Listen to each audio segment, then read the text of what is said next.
Warahmatullahi wabarakatuh. Waalaikumsalam warahmatullahi wabarakatuh. Bismillahirrahmanirrahim.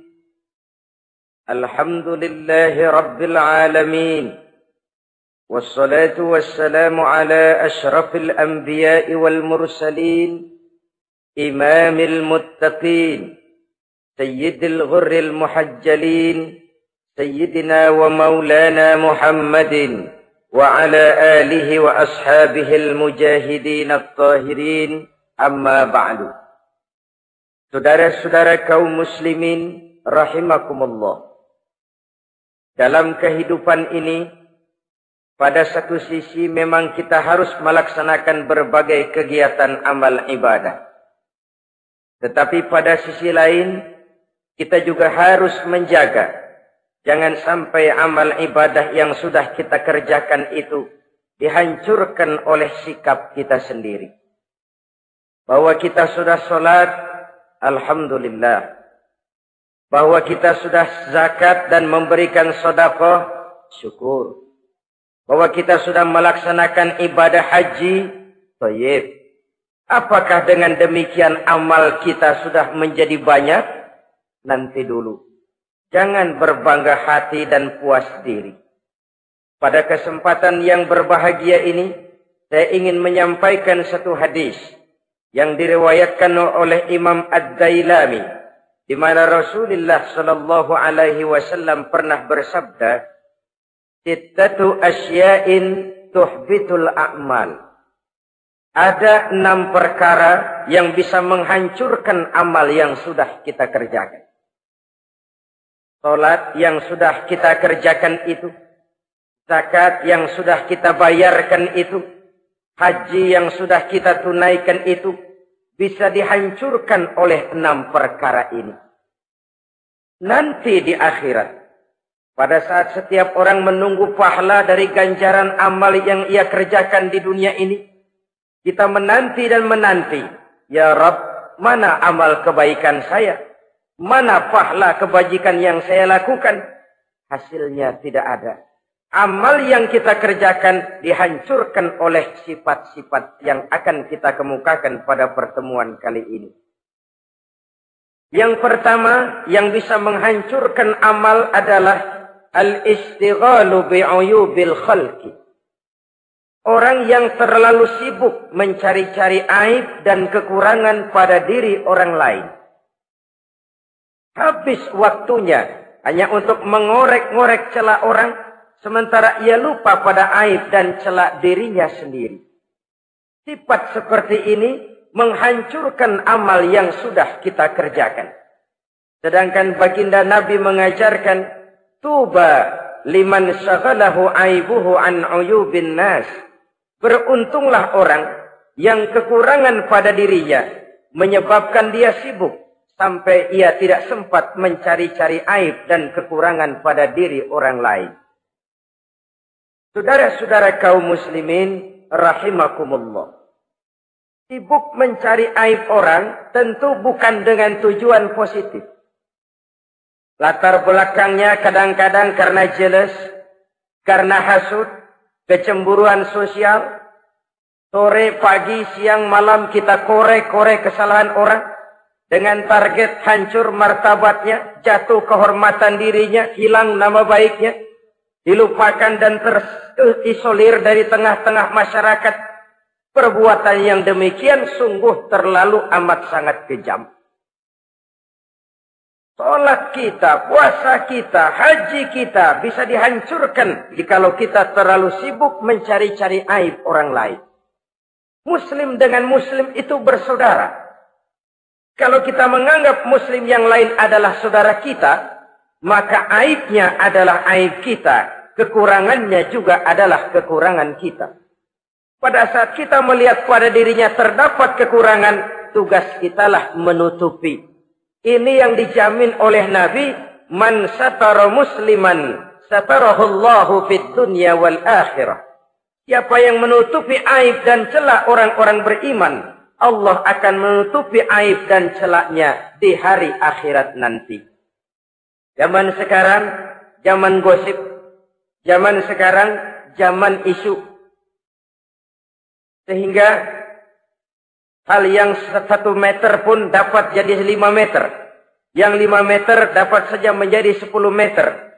Kita sibuk membumbui hal-hal yang kita tidak tahu duduk perkara yang sebenarnya. Bahkan lebih celaka, kadang-kadang kita malah sok tahu. Memberikan vonis dari sudut pandang kita sendiri. Adalah tidak bijaksana jika kita mengukur baju orang lain dengan badan sendiri. Baju orang lain kita ukur pakai badan kita. Tentu saja enggak pas. Begitulah. Terlalu sibuk mencari-cari aib orang lain. Menghancurkan amal ibadah yang sudah kita kerjakan. Na'udzubillah. Summa na'udzubillah. Kadang-kadang hadir majelis taklim di pengajian. Ngaji setengah jam. Ngomongin orang 2 jam setengah. Tekor, defisit. Belum bergeser dari majelis taklim. Ini kan penyakit rohani. Di mana kedudukan kita antara sesama muslim bagaikan satu tubuh. Kalau yang satu sakit, yang lain ikut merasakan sakit. Yang satu terhina, yang lain ikut merasakan terhina. Jadi pada saat kita melihat aib orang lain, kita ceritakan di mana-mana, kita bongkar di mana-mana. Tentu satu hal yang jelas, kita tidak senang kepada orang itu. Kita tidak senang kepada orang itu.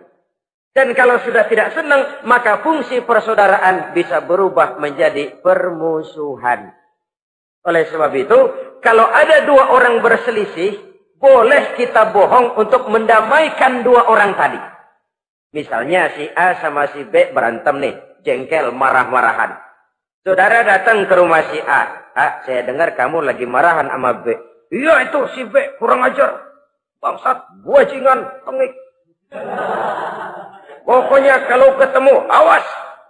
Ah, saya kira sih enggak begitu. A, tadi saya ketemu B, dia bilang malah kangen sama sampean. Dia pengen ketemu, ingat masa lalu zaman sebantal berdua, sebatang rokok berdua. Dia kangen pengen ketemu. Padahal si B nggak ngomong apa-apa sama saya. Saya olah sedemikian rupa sampai si A tenang. A tenang, saya datang ke rumah B. B, katanya kamu lagi marahan sama si A. Iya tuh A, kunyuk monyet. Udahlah, pokoknya kalau ketemu dia saya hantam habis. Ah, barusan saya ketemu si A, dia bilang pengen ketemu ente. Pengen ngobrol kayak dulu, mengembalikan keharmonisan yang hilang, mengembalikan kehangatan persaudaraan yang lenyap. Si A tenang, si B adem. Kenapa? Karena bohong saya. Kesana saya ademin, kesini saya ademin. Jenis bohong seperti ini berpahala. Kenapa? Tujuannya mendamaikan orang yang sedang berselisih. Tapi kan orang bermental seperti ini jarang. Yang banyak kan tukang kompor sekarang. Taruh angetin, sini angetin, murub deh. Datang sama A, lu marahan sama B. Iya, gue kesel banget sama B. Emang? Wow. Diemang-emangin. Oh, udah dah, pokoknya gue mah kalau jadi elu takut sama si B, gue buka celana, gue pakai rok deh. Si A panas. A panas, datang ke rumah B. Komporin lagi. Dua-duanya panas, koslet, terjadi perkelahian. Biang iblisnya tukang kompornya. Sampai untuk mendamaikan 2 orang yang berselisih, diizinkan berdusta. Kenapa? Prinsip Islam itu Islam. Mencari jalan damai, bukan mengeruhkan suasana. Inilah realitas di tengah-tengah masyarakat. Enakan ngomporin daripada nyiramin. Enakan manasin daripada mendamaikan 2 orang yang sedang berselisih. Apalagi kalau kita punya kepentingan. Main nimbrung aja kayak toge. Kagak ngerti urusan. Nyampur aja nyampur. Toge kan begitu. Toge ada laksa nimbrung. Ada gado-gado ngikut. Ada kredok masuk. Kagak ngerti juntrungan masalah. Main nyampur aja nyampur. Ini kan tidak objektif namanya. Nah, mental seperti ini. Wah, sholatnya khusyuk. Zakat bayar, sedekah iya. Tapi kalau suka cari-cari aib orang. Jembreng kesalahan orang di mana-mana. sholatnya, puasanya, hajinya bisa dihancurkan oleh mental yang seperti ini. Jangan bangga-bangga, sholat saya sudah banyak, puasa saya hebat, mantap, haji saya tiap tahun mondar-mandir ke Mekah. Tapi kalau mental seperti ini masih ada, waspadalah. Amal yang kita kerjakan bisa hancur oleh mental, sikap mental kita sendiri. Ini yang pertama. Yang bisa menghancurkan amal, terlalu sibuk mencari-cari aib orang lain. Satu. Yang kedua, saudara-saudara, wa qaswatul qalbi. Orang yang hatinya keras, tidak mempan diberikan nasihat. Baik nasihat yang datang dari luar dirinya, ataupun nasihat yang datang dari dalam dirinya. Hatinya keras. Dikasih muka tembok, kulit badak, kuping kebo. Makhluk apa namanya itu? Wallahu a'lam. Rai gedek. Pantas ya kalau kita lihat sejarah, Islam itu turun di semenanjung Arabia. Sebagai test case. Masyarakat Arab 14 abad yang lalu dikenal keras, kasar, brutal, primitif. Dari berbagai aspek kehidupan. Standar, kalau di tengah masyarakat yang begitu keras Islam berhasil, masyarakat lain lebih mudah masuk. Rasulullah diutus di Cianjur, lalu dakwahnya sukses, saya nggak kagum. Paling-paling datang Nabi ke Cianjur disambut dengan ramah. Enggak, Rasul. Ayo nama kumaha Rasul, wae ayo nama. Pasti aman, damai, tidak ada cerita perang. Tapi Masya Allah, turun di tengah satu struktur sosial yang keras, kasar, primitif. Menghadapi orang yang hatinya keras seperti ini. Apa prinsip kebijaksanaan yang dilaksanakan oleh Rasul dalam menerapkan syariat Islam? Pertama, at-tadrij bit tasyri'. Dalam melaksanakan syariat, prosesnya melalui tahapan. Contoh, jahiliyah dulu itu paling senang sama mabuk. Geng. Pinteler. Oh, jahiliyah itu kalau sudah mabuk nggak cuma minum, mandi pakai arak. Subhanallah, mandi pakai arak. Menghadapi masyarakat yang seperti ini, apa strategi syariat Islam? Mula-mula ayat yang turun. Yas'alunaka 'anil khamri wal maisir. Qul fihima ismun kabirun wa manafi'un linnas. Mereka bertanya kepada Muhammad tentang arak. Katakan, arak itu ada manfaatnya, tapi juga ada bahayanya. Bahayanya lebih besar daripada manfaatnya. Tidak diharamkan dulu, tidak. Cuman dikasih sen. Teler emang enak. Oh, melayang ke langit. Cuman ada bahayanya. Bahayanya lebih besar daripada manfaatnya. Dikasih gambaran, dikasih sen.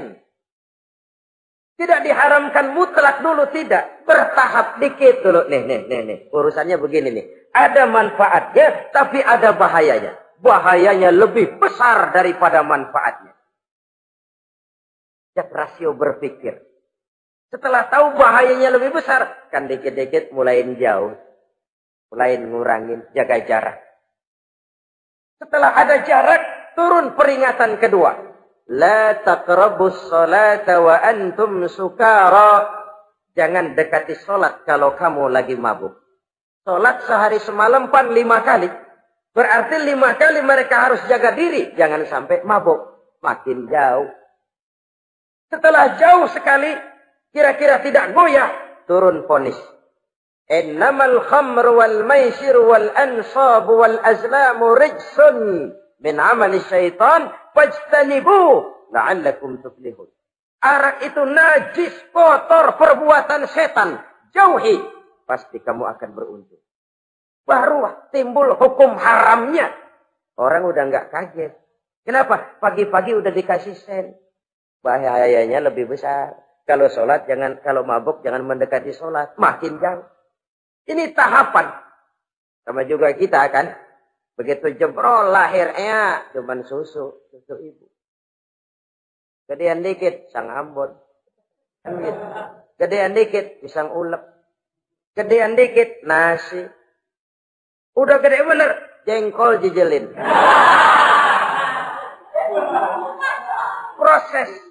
Proses. Coba bayi begitu lahir kasih pisang batu, tenggeng.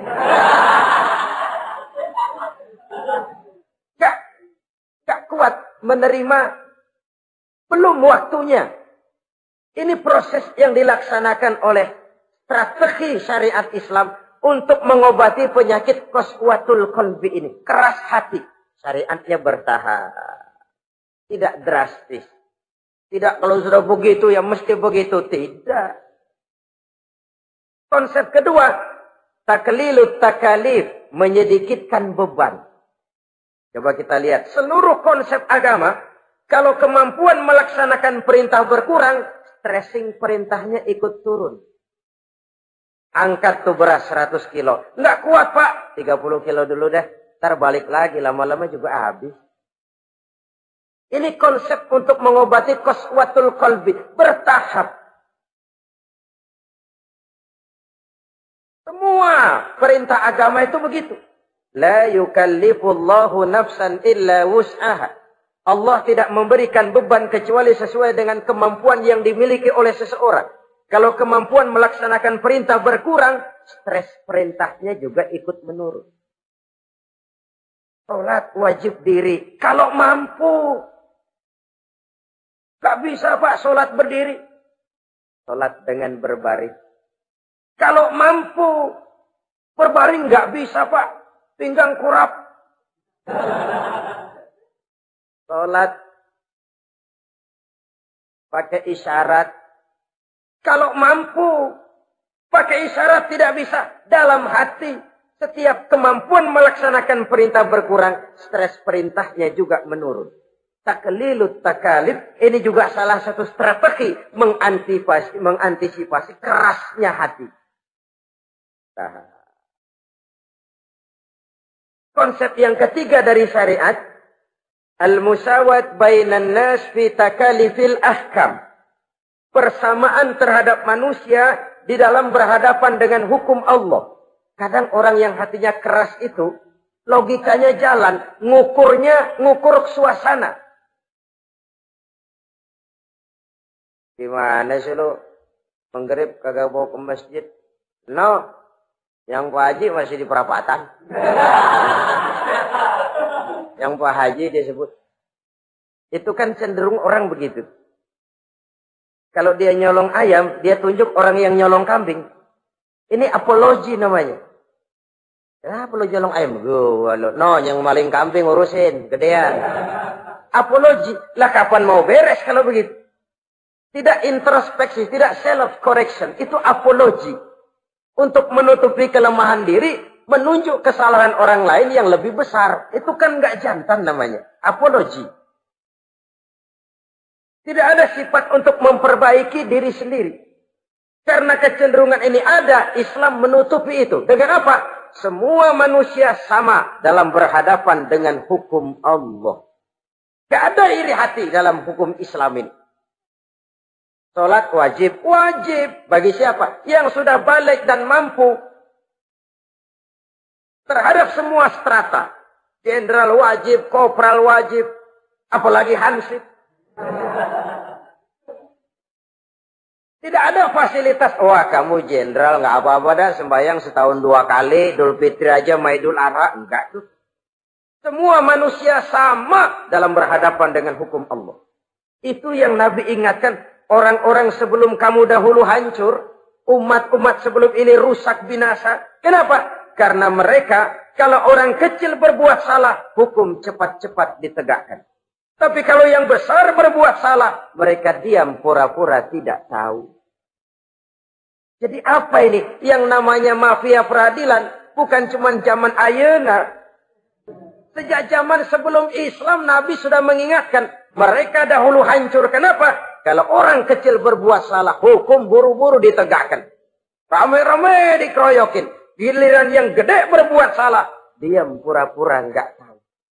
Hukum pakai pandang bulu. Saudara-saudara kaum muslimin, rahimakumullah. Oleh karena itu orang yang keras hati, itu bisa merusak amalnya sendiri. Enggak mempan nasihat, rai gede, muka-muka cuek. Baik nasihat yang dari luar maupun nasihat yang dari dalam enggak mempan. Kan dalam hidup ini ada nasihat dari luar, dari orang lain, bisa dari fenomena kehidupan. Ini juga nasihat. Oh, dia itu kaya tapi pelit. Hatinya begitu ya. Katanya menteleng. Itu kan nasihat. Itu kan nasihat. Oh, dia waktu berkuasa tapi zalim, matinya begitu. Perutnya pancung.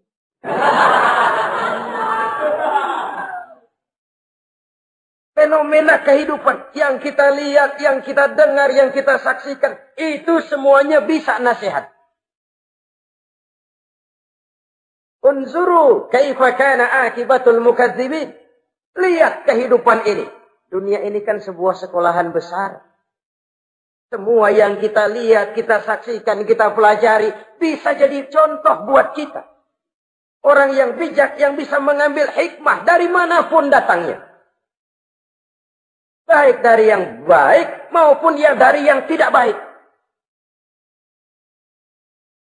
Saudara-saudara kaum muslimin, rahimakumullah. Nasihat yang datang dari luar. Dari orang atau dari fenomena kehidupan. Atau nasihat yang tumbuh dari dalam diri sendiri. Perubahan organisme tubuh. Itu kan nasihat. Ya Allah. Sekarang cantik jelita. Iya, sedang sweet 17-an. Rambutnya hitam, ikal berderai. Iya, semua memuja, memuji. Alisnya katanya laksana semut beriring. Dagunya bak pauh dilayang. Kalau dia senyum, semua orang terpesona. Sekarang 50 tahun yang akan datang, coba senyum, kabur orang. Fenomena kehidupan. Apa yang tidak berakhir? Kenapa harus keras hati? Kita kata kita berkuasa, berapa hari kita punya jabatan? Kita kata kita kaya, berapa banyak harta kita? Kita kata kita alim, kita tahu. Apa yang kita tahu dari semesta jagat raya ini? Lalu apa yang tidak berakhir? Korun yang katanya kaya, mati itu. Fir'aun yang katanya gagah, mati. Napoleon Bonaparte, the Lion of Europe, singa daratan Eropa, mati. Saking matinya, mati.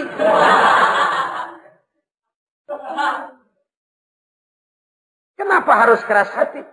Kenapa tidak melihat perubahan fenomena alam sekitar ini? Apa yang tidak berakhir? Apa yang tidak selesai? Lalu apa yang mau kita sombongkan? Kenapa kita harus keras hati? Tiga pantas dalam hadis kursi Allah menyatakan al-kibriya'u libasi. Sombong itu pakaianku. Manusia enggak pantas pakai pakaianku. Kegedean. Pakaian Allah mau dipakai. Kalau Allah sombong, udah pantas aja udah. Kenapa? Kagak ada Tuhan lain selain dia. Udah pantas dia nyombong. Kita nyombong apaan? Oleh sebab itu, beruntung orang kalau diberikan hati yang lembut. Mudah menerima kebenaran. Peka terhadap kesulitan orang lain. Ringan tangan memberikan pertolongan buat mereka yang memang memerlukan. Dan enggak semua orang dikasih begitu. Enggak semua orang. Lain ya. Umar bin Khattab sikapnya keras. Tapi hatinya gampang menerima kebenaran. Nah, lain orang kayak begini. Keras sikap boleh keras. Tapi hati mudah menerima kebenaran. Wah, kalau Umar kerasnya kan luar biasa. Tapi hatinya kok gampang menerima kebenaran. Ini hidayah. Coba lihat waktu berita Rasulullah meninggal dunia. Sampaikan oleh para sahabat. Umar jengkel. Cabut pedang. Siapa bilang Muhammad mati, saya tabas batang lehernya. Dia enggak siap menghadapi kenyataan. Emosinya yang jalan, bukan rasionya. Keras. Bilang deh, Muhammad meninggal. Saya tabas batang lehernya. Untung ada Sayyidina Abu Bakar. Beliau tidak bicara langsung, cuma pidato. Ayyuhan nas, man kana ya'budu Muhammadan fa inna Muhammadan qad mata. Wa man kana ya'budu Allah fa inna Allah hayyun la yamut. Hai manusia, siapa yang menyembah Muhammad, Muhammad sudah meninggal. Tapi siapa yang menyembah Allah, Allah maha hidup dan tidak akan pernah mati buat selama-lamanya. Sayyidina Umar tersentak. Subhanallah, saya salah. Bagaimanapun Muhammad hanya seorang manusia. Saya cinta dia, saya suka dia, nyawa saya pertaruhkan untuk dia. Tapi dia manusia dan saya tidak menyembah Muhammad. Ia sadar akan kekeliruannya, berlinang air matanya. Keras sikapnya, tapi lembut hatinya. Nah, yang kayak begini, bagus. Ini udah sikap keras, hati keras, yaitu tadi. Buka tembok, kulit buadak, kuping kebo. Diapain aja udah nggak mempan aja udah. Susah yang kayak begini. Saudara-saudara, ma'asyiral muslimin, rahimakumullah. Jadi yang kedua, yang bisa menghancurkan amal kita, orang yang hatinya keras. Wah. Yang ketiga sekarang, yang bisa menghancurkan amal kita itu, wahubbud dunya. Orang yang terlalu cinta kepada dunia. Nih, pakai kalimat terlalu. Ya. Kalau sekadar cinta kepada dunia, why not? Kita cinta anak dan istri, wajar. Kita cinta harta benda, tentu. Kita cinta sanak famili dan seluruh handai tolan, memang. Kita juga cinta kepada bangsa dan tanah air. Itu bagian dari iman, persilahkan. Yang tidak boleh itu kalau sudah pakai kalimat terlalu. Terlalu. Sebab kalau sudah terlalu, itu sudah di luar kontrol. Orang lalu menghalalkan segala cara. Terlalu cinta kepada jabatan. Akhirnya bergeser. Sholat menghadap Allah. Dengar mau pindah jabatan ke tempat kering. Gerasak gerusuk nyari dukun. Ini kan namanya iya kanak budu wa dukun nasta'in. Nggak bisa wong itu satu paket. Kalau iya kanak budu wa iya kanasta'in. Kalau hanya kepadamu ya Allah kami menyembah. Hanya kepadamu kami minta tolong. Ini paket, jangan dipisah-pisah. Menyembahnya kepada Allah, minta tolongnya kepada yang lain. Sinkret, bercampur. Iya kalau es campur enak. Tapi kalau agama dicampur dengan yang lain, nggak enak rasanya. Sama juga begini. Ada gelas ya. Kalau sepenuhnya diisi bensin, itu ketahuan. Bisa diminum motor. Kalau sepenuhnya diisi air putih, jelas bisa diminum orang. Tapi begitu separuh diisi bensin, separuh diisi air putih, kacau dah. Motor minum, mogok. Orang minum, mabok. Dijual juga nggak laku. Kenapa? Sinkret. Maka Allah pesan, wala talbisul haqqa bil batil. Jangan kau campur aduk yang hak dengan yang batil. Saudara-saudara kaum muslimin, rahimakumullah. Begitulah terlalu cinta kepada dunia sering menyebabkan orang out of control. Bergeser dari garis yang telah ditentukan oleh Allah. Apalagi di zaman sekarang ini. Persaingan hidup makin tajam. Tensi ekonomi semakin tinggi. Gaya hidup semakin konsumtif. Sementara lapangan kerja semakin sulit. Orang kadang kehilangan harga diri untuk mencapai sesuatu yang bernama dunia, lalu menghalalkan segala cara. Sebab itu jangan korbankan keabadian akhirat dengan kesenangan dunia yang cuma sebentar ini. Jangan sia-siakan keabadian akhirat dengan kesenangan dunia yang kadang fata morgana ini. Cintailah dunia, tapi sekadarnya saja. Sebagai ladang untuk menanam bagi kepentingan di akhirat nanti. Terlalu cinta kepada dunia bisa menghancurkan amal yang sudah kita kerjakan. Ini yang ketiga. Yang keempat, waqillatul haya. Orang yang sedikit rasa malunya. Rasa malu merupakan bagian daripada nilai-nilai keimanan. Apabila rasa malu berkurang, artinya nilai iman juga ikut menurun. Kita melihat sekarang ini banyak orang pakai pepatah Arab dalam hidup ini. Bul ala zamzam fatu'raf, kata orang Arab. Kalau kepengen terkenal, kencingi sumur Zamzam. Itu bakal ngetop ke seluruh dunia. Sumur Zamzam dikencingin. Itu akan terkenal ke seluruh dunia. Terkenal apanya? Terkenal gilanya. Jadi apa maksud pepatah ini? Kalau pengen cepat terkenal, bikin yang aneh-aneh. Yang orang lain nggak kerjain, kerjain. Yang orang lain nggak pakai, pakai. Nanti kan aneh, dilihat orang. Kalau dilihat orang kan cepat ngetop. Pantas apa tidak nomor 18. Yang penting terkenal aja dulu dah. Artinya apa? Rasa malu dikuburin. Rasa malu disingkirin. Kalau sudah sedikit rasa malu, tidak terhalang melakukan perbuatan-perbuatan yang negatif. Satu contoh.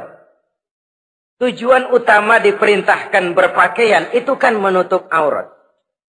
Tapi Rasul pernah mengatakan, satu saat nanti akan muncul perempuan nisa'un kasiyat, ariyat, ma'ilat, mumilat, ru'usuhunna ka'asnimatil bukhtil ma'ilat.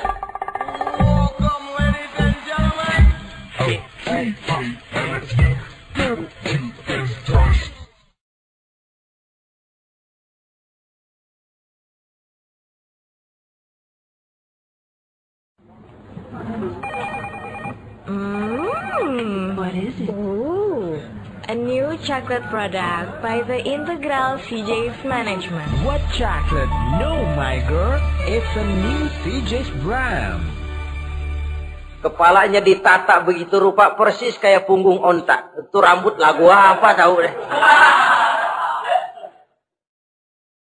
Ini kan fenomena berpakaian tapi telanjang.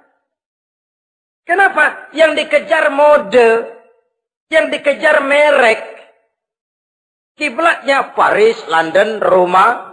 Imamnya siapa? Pierre Cardin, Christian Dior, Escada, Etienne Egner.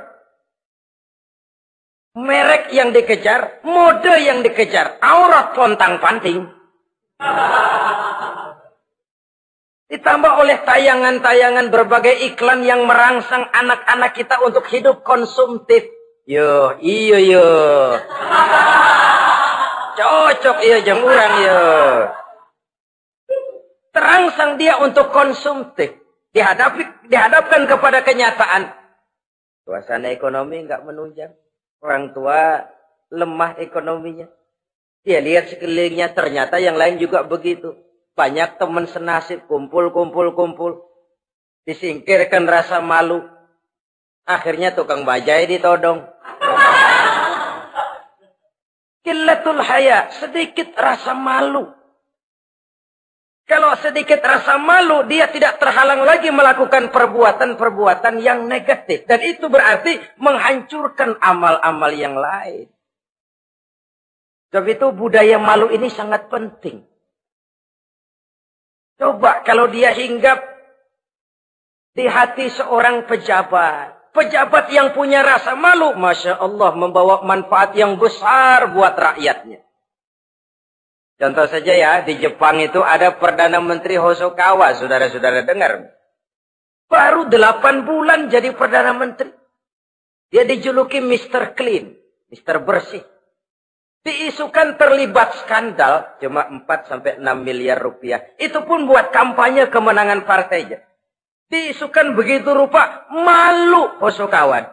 Malu mengundurkan diri. Baru 8 bulan jadi Perdana Menteri. Mundur, malu.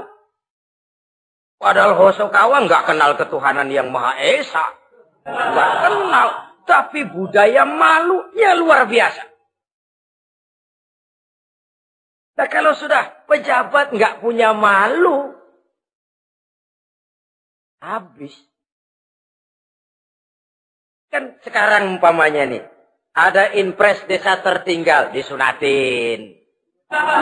Sampai marah betul itu Bapak, para pimpinan negara kita itu. Tidak ada maaf bagi pejabat yang nyunatin IDT. Kenapa? Kan tipis rasa malu. Turun dari atas sunatin, turun ke bawah sunatin, turun ke bawah sunatin lagi. Nyampe bawah tetelan doang dikit banget. Kebanyakan tukang sunat, saudara-saudara. Budaya malu yang nipis. Orang kaya kalau punya budaya malu, bawa rahmat bagi lingkungannya. Ulama kalau punya rasa malu, nggak jual ayat menghalalkan yang haram, mengharamkan yang halal. Bagaimana Kiai? Haram! Karena belum dapat bagian. Begitu dapat jatah, haram dikit dah. Kiamat umat kalau sudah kayak begini. Budaya malu di segala strata sekarang ini menipis.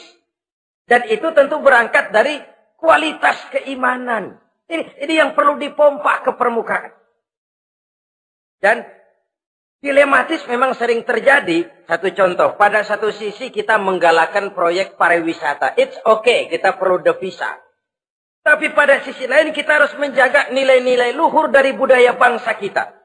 Jangan sampai kemasukan wisata mancanegara, lalu budaya mereka yang tidak sesuai juga ikut kita serap.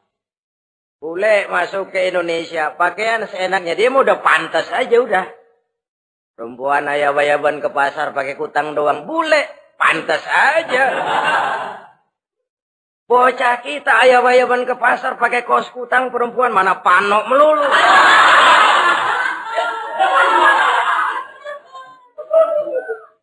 Menipisnya budaya malu. Ada standar. Bahwa mode, hal kedua.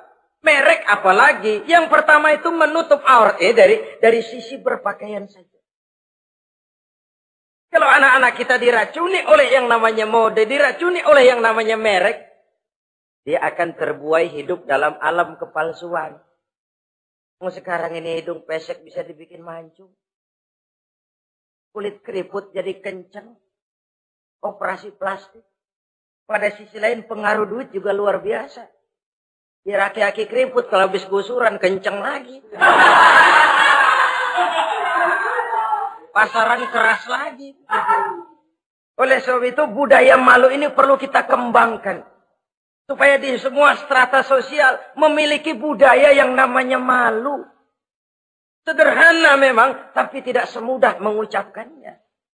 Sampai-sampai dijadikan taruhan al-haya'u minal iman. Rasa malu itu bagian daripada iman. Dan malu yang tertinggi, kalau sudah punya malu kepada Allah, itu puncak. Puncaknya di situ.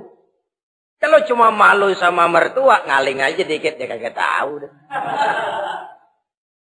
Kalau cuma malu kepada petugas keamanan, terlalu banyak tempat yang mereka nggak lihat. Tapi kalau sudah budaya malu kepada Allah, tidak sejengkal tanah pun terhalang dari pengetahuan Allah. Ini nantinya juga punya pengaruh sosial. Sosial kontrol sekarang juga sudah renggang. Dulu kalau ada hal yang dianggap aib, satu kampung tahu. Malunya selebar awak. Sekarang budaya hidup sudah individualis. Tetangga mau apa kayak cuek aja udah. Akhirnya orang anteng lah. Nggak apa-apa ini dah tenang aja dah. Besok begitu aja lagi. Sosial kontrol juga sudah agak renggang sekarang ini. Kalau dulu orang punya rasa sosial kontrol yang begitu dekat. Oleh sebab itu, budaya malu merupakan bagian daripada iman. Orang yang sedikit rasa malunya bisa lepas kontrol. Kalau dia sudah lepas kontrol, dia bisa melakukan hal-hal yang merusak amal perbuatannya sendiri. Oleh karena itu, pada pertemuan kali ini, saya juga mengajak, mari kita tumbuh kembangkan budaya malu ini. Saudara-saudara kaum muslimin, rahimakumullah. Yang kelima, yang bisa menghancurkan amal kita, watulul amal. Orang yang terlalu panjang angan-angannya. Hidup dalam bayangan.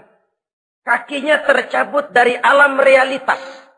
Mengharap burung terbang tinggi, tapi punai di tangan cepat-cepat dilepas. Akhirnya burung di tangan terlepas, punai juga tidak datang. Terlalu panjang angan-angan. Hidup cuma nunggu keajaiban. Yang diwiridin jikalau.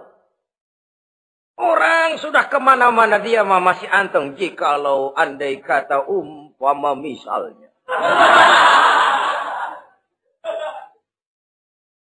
Islam bukan agama orang pemalas yang selesai sholat lalu berpangku tangan. Ada orang yang cuma sujud saja rezekinya mengalir. Ada. Ada orang yang cuma munajat di keheningan malam. Rezekinya mengucur. Ada. Tapi kan bukan kelas kita. Itu kelas antara dia dengan Allah, tidak ada jarak lagi. Orang-orang yang batinnya bersih. Doanya didengar. Permohonannya dikabulkan. Permintaannya cash. Kalau kita bisa bayang cuma nadah doang. Nggak mau usaha. Paling banter orang undang tahlil kita.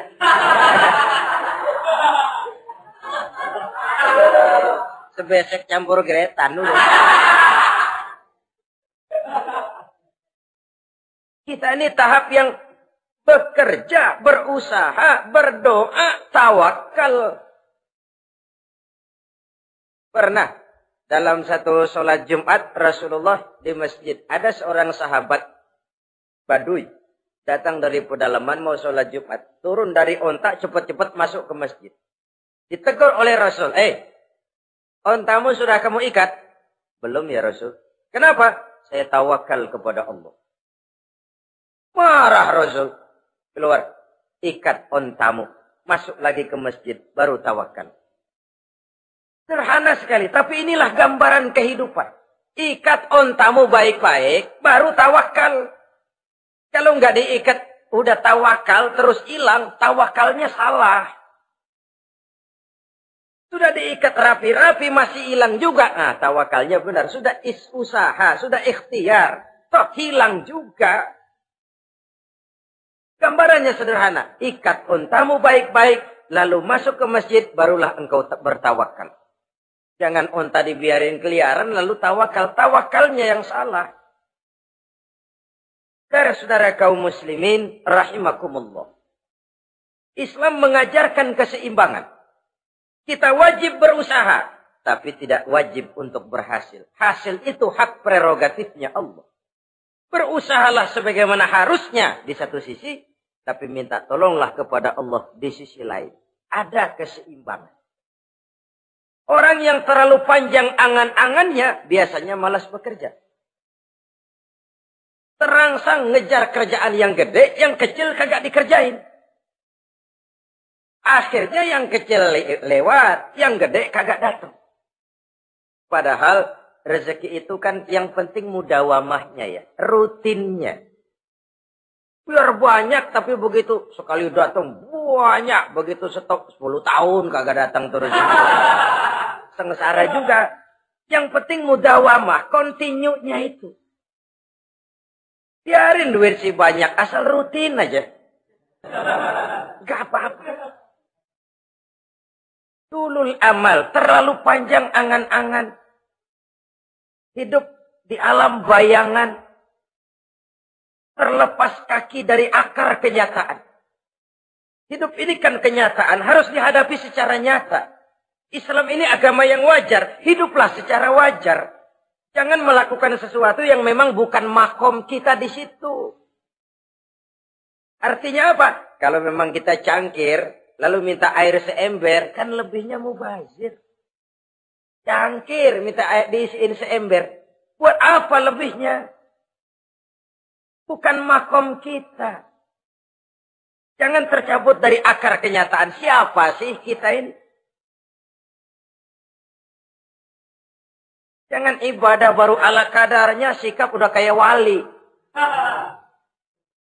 Iyalah kalau wali cuma sujud, permohonannya makbul. Kenapa? Dia dengan Allah itu nggak ada jarak. Kita, lapisan dosa kita yang bikin jarak. Makanya sering dijelaskan ya. Kalau ada hadis, siapa yang baca Bismillahirrahmanirrahim, dia lewat di atas air, beku itu air, dia bisa jalan di atas air. Bismillah saja bisa jalan di air. Tapi kan soalnya kemudian Bismillahnya orang yang bagaimana? Model kita, maaf lah, 1000 kali baca Bismillah, lewat di empang tenggelam kita. Bukan Bismillahnya yang lain. Yang baca mentalnya, pribadinya yang lain. Makom kita belum di situ. Kalau memang makom kita masih harus berusaha. Bahwa nanti Allah berikan rizki lewat jalan yang tidak kita sangka-sangka. Itu sih urusan Allah. Itu sih haknya Allah. Tapi urusan kita harus berusaha sebagaimana harusnya kita berusaha. Ya, emang jodoh dari Tuhan, apanya pakai nyari, dan ntar juga aja datang cuma nenek-nenek kali.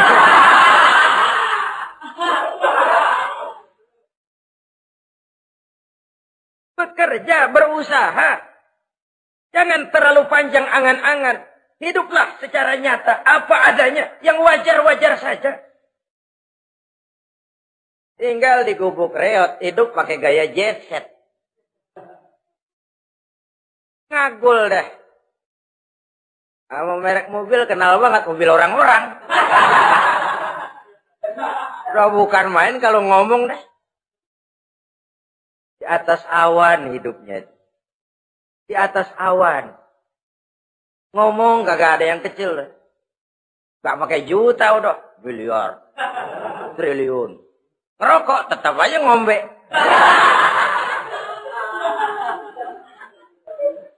Silahkan mengharap burung terbang tinggi. Tapi punai di tangan jangan dilepas. Realitas apa? Idealisme boleh terbang setinggi langit. Tapi kaki tetap berpijak di alam realitas. Ayo kita ngambil contoh dari Rasulullah SAW. Rasulullah itu kan dikasih mukjizat. Fasilitas. Tapi nggak ngandelin. Buktinya apa? Nabi hijrah ke Madinah. Itu kan manusia. Posisi kita terjepit. Ayo hijrah, berangkat. Gak ngandelin Tuhan. Pojok ini dikepung. Kirim dah apaan kayak biar pada mampus nih orang ini. Enggak tuh. Enggak. Walaupun beliau punya mukjizat. Tapi enggak ngandelin. Kenapa kita enggak lihat itu? Perang Uhud kalah. Berlumur darah dari kakinya yang mulia itu. Kalau ngandelin mujizat, apa pantas Nabi kakinya sampai berdarah? Apa pantas sampai kalah? Kenapa enggak rekes, simsalabim, hancur musuh? Tidak, beliau tidak tercabut dari akar kenyataan. Beliau manusia, hidup dan berjuang secara manusiawi. Perkara Allah mau kirimkan mukjizat, itu haknya Allah. Waktu di Taif, saudara masih ingat. Dilontari dengan batu. Menghindar ke kebun anggur. Turun malaikat Jibril. Muhammad. Innallaha amaroni an uti'ak. Allah perintahkan saya datang menemuimu di sini. Untuk mendengar komandomu. Sekarang apa mau kamu? Kalau mau kau orang Taif yang melontari kau dengan batu hancur. Saat ini saya angkat Jabal Uhud. Saya timpakan mereka biar mati semua. Bagaimana? Dalam keadaan terpojok. Dilemparin batu, dikeroyokin, menghindar ke kebun anggur. Turun Jibril nawarin bantuan. Apa jawab Nabi? Jangan Jibril. Jangan. Saya diutus bukan buat ngancurin orang. Saya ini rahmah bagi alam. Tapi kamu disambitin. Biarin. Saya berjuang jangka panjang Jibril. Kalau sekarang mereka ingkar, barangkali nanti anak-anaknya mau beriman. Saya tungguin anak. Kalau anaknya kafir lagi Muhammad, cucunya. Oh susah Muhammad, susah. Kenapa? Bagaimana bapak, begitu anak. Enggak begitu. Lalu mau kamu apa? Saya mendoakan mereka. Allahumma hdi qaumi fa innahum la ya'lamun. Ya Allah, berikan hidayah kepada mereka yang nyambitin saya. Karena mereka enggak tahu. Disambitin, berdarah, yang nyambitin didoakan. Pada satu sisi ini menunjukkan tingginya akhlak Nabi. Pada sisi lain ini menunjukkan Nabi juga mengatur strategi secara manusia. Tidak simsalabim. Tidak tercabut dari akar kenyataan. Padahal kita kalau lagi kepepet, ada yang nolongin, kan demen banget. Kali mah kalau kita yang jadi Nabi tuh. Disambitin orang, turun Jibril. Bagaimana hancurin? Sikat Jibril dah.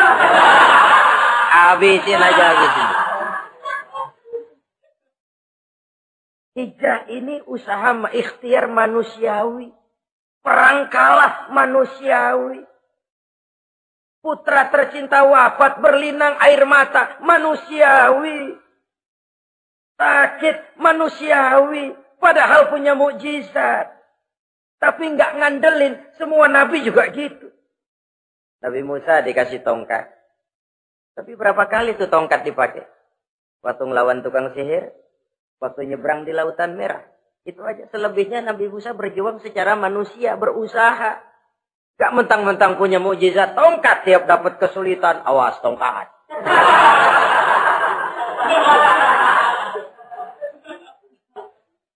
Utuh manusiawi. Ini Rasul. Kenapa kita nggak lihat itu? Kenapa kita lalu tercabut dari akar kenyataan dan hidup dalam khayalan? Sampai-sampai di satu anekdot yang menyentuh. Sekarang ini akibat tayangan-tayangan televisi begitu rupa. Ada seorang bapak ditanya sama anaknya. Pak, Tuhan sama Batman kuatan mana sih?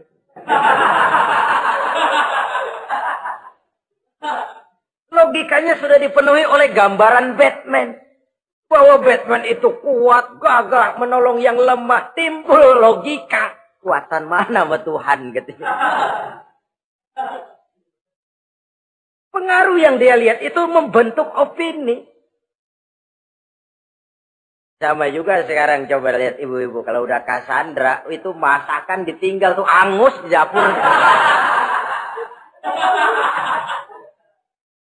Sangit tuh tempe juga.